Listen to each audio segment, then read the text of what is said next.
Welcome, everyone, to another episode of Composer Spotlight. Mozart is today's focus. Let's talk about the life and works of one of history's most extraordinary musical geniuses, Wolfgang Amadeus Mozart. Even after hundreds of years, Mozart's remarkable journey as a composer and musician continues to inspire and astonish. He certainly earns the title, Mozart, the boy wonder. How did he write 600 pieces in just 30 years?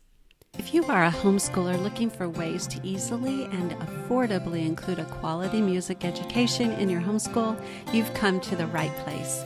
This is the Music in Our Homeschool podcast. I'm Gina Mayo, homeschooling mom of 8 and music teacher for over 30 years. Mozart, described as sunshine by composer Antonin Dvorak, was born in 1756 in Salzburg, Austria. From a very early age, his musical abilities were evident. By age 5, he was already composing and performing, showcasing an innate talent that would later define his legacy. Listen to one piece that he wrote at the tender age of 5, the Minuet in G. By the time he was 8 in 1764, Mozart had composed his first symphony, Symphony No. 1 in E-flat major. It was composed during the Mozart family's grand tour of Europe, and this symphony reflects influences from composers such as Johann Christian Bach, the son of Johann Sebastian Bach. Despite his young age, Mozart's ability to create complex musical compositions was already astonishing. Listen to a portion of his Symphony No. 1. Mozart's prodigious talent was nurtured by his father, Leopold Mozart, a court musician who recognized and fostered his son's extraordinary abilities. The young Mozart traveled extensively across Europe, performing for nobility and aristocrats, including Empress Maria Theresa in Vienna, King Louis XV in France, and King George III in England. These tours exposed him to various musical styles and broadened his compositional skills. At the age of 11, Mozart wrote an oratorio, and by 12, he had composed his first opera. His ability to understand and create complex musical forms at such a young age is unparalleled. Mozart's upbringing among the European elite influenced his character profoundly. He grew accustomed to being pampered by kings and emperors, which later impacted his adult life. Unlike many of his contemporaries, such as the great Joseph Haydn, who thrived in the structure and environment of court positions, Mozart sought independence. At 25, he left his court position to become one of the first major freelance musicians. This decision marked a significant shift in his career, allowing him to explore new creative avenues. Mozart's prolific output included masterpieces of operas, symphonies, chamber music, and solo pieces. Some of his most famous operas include Nozze di Figaro, The Marriage of Figaro, Don Giovanni, Don Juan, and Die Zauberflöte, the Magic Flute. Each opera showcases his exceptional ability to blend drama, emotion, and musical complexity. Nozze di Figaro, The Marriage of Figaro, premiered in 1786. This opera was controversial for its time due to its depiction of servants outwitting their masters, reflecting the revolutionary sentiments spreading across Europe. If you remember, the American Revolution began in 1776 and ended in 1783.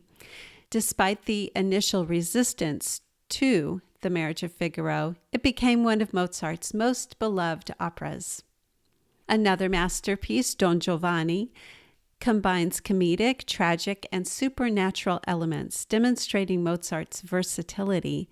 The opera's rich characters and intricate plot continue to captivate audiences worldwide. Die Zauberflöte, the Magic Flute, was one of Mozart's final works. The Magic Flute is in German, not Italian, like the others I mentioned, and it premiered in Vienna in 1791, where Mozart conducted it. This was an opera for everyone, not just for the rich and aristocracy, as they had been previously. It's a Singspiel opera, which means that singing is interspersed with speaking. The story genre is a mysterious fairy tale, and it tells a quest by a prince to rescue a princess.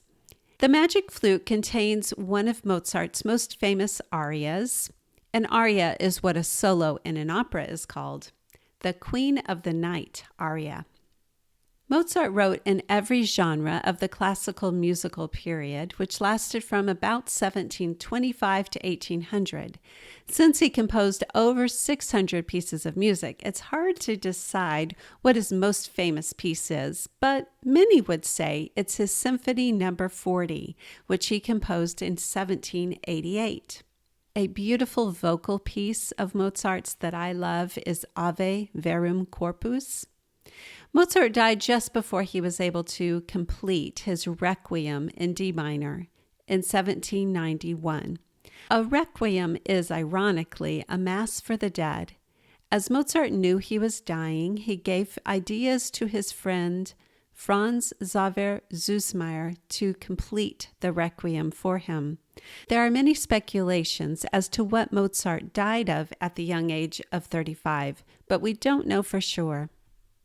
Despite his genius, Mozart faced financial difficulties and died in debt.